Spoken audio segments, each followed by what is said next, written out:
So I think to ensure that we really have that high quality network across both boroughs, it's about ensuring that there is joined up communication between the local councils and between TfL.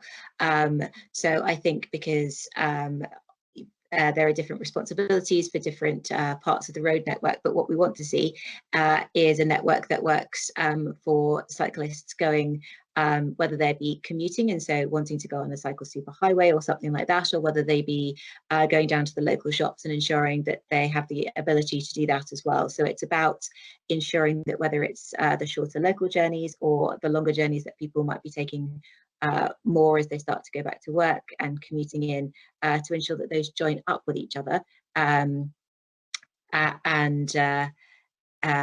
provide that network, as you call it. So I think the first thing to do is probably to do an overview of what is already in place, take a look at that and see which parts of those are working, see which parts of those might need to be refreshed or restored, and then, as you say, expand the network and see what is needed to future-proof. Thank you. The next question we wanted to ask you is about CS7, because we see it as vital to keep as many people safe and protected as possible, and wanted to ask you about your views on that. So yeah, I think we all want to see people as safe and protected as possible, and I'm absolutely in favour of segregated cycle lanes.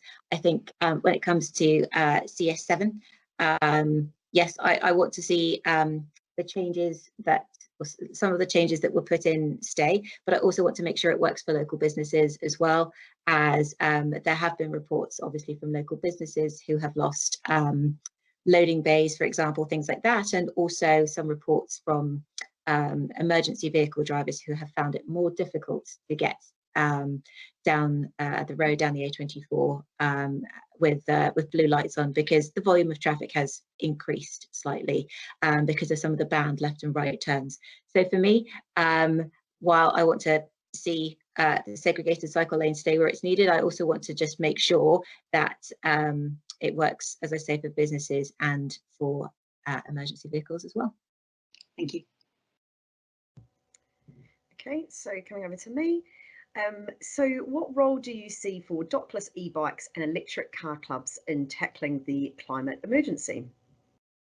I think there's a huge role to play there. So I think Wandsworth, I think we have the highest car club membership of any London borough, which I'm thrilled about, as I really do see the benefits of, for those who want to intermittently use a car, but who actually both the expense of the running of it, but also as well that having another car parking space and another car on the road. So car clubs, I think, is a huge role to play. I'm also a massive fan of dockless e-bikes and used to be found on them a lot before I had a baby.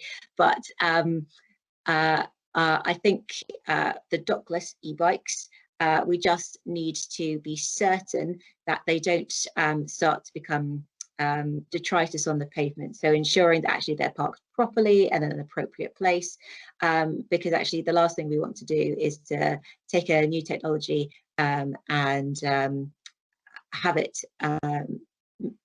on the pavements so that actually people have got less space if they want to walk, or for people who might have a buggy or who might be in a wheelchair, actually if they lose their access to active travel, then actually that's something we don't want to see. So there are companies where you have to park your bike within a certain area, or you can't lock it, or the app will continue to charge you, or things like that. So I think for me, it's about looking at those kinds of solutions. But I think there's also something to be said about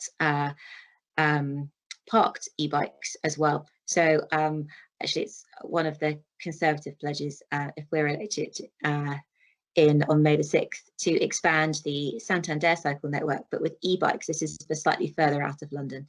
And they would sort of operate like the Santander bikes do within inner London, but they would be electric bikes.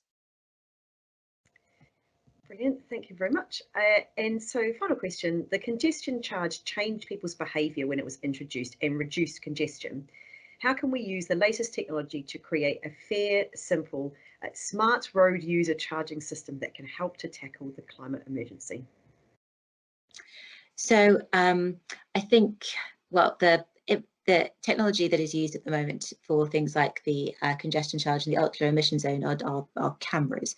And so there is a thought about how much we continue to just expand use of cameras, or whether we actually want to invest in new technologies and new ways to try and do this. I think looking huge amounts into the future, we will see smart roads that are all connected and can charge your electric vehicle or charge your driverless electric vehicle, but we're not there yet by a long road. So for me, I think it's about ensuring that the congestion charge continues to be fair, so it is there to reduce congestion and is not simply a road tax, because at the moment that's quite a blanket charge, given that it's 24/7.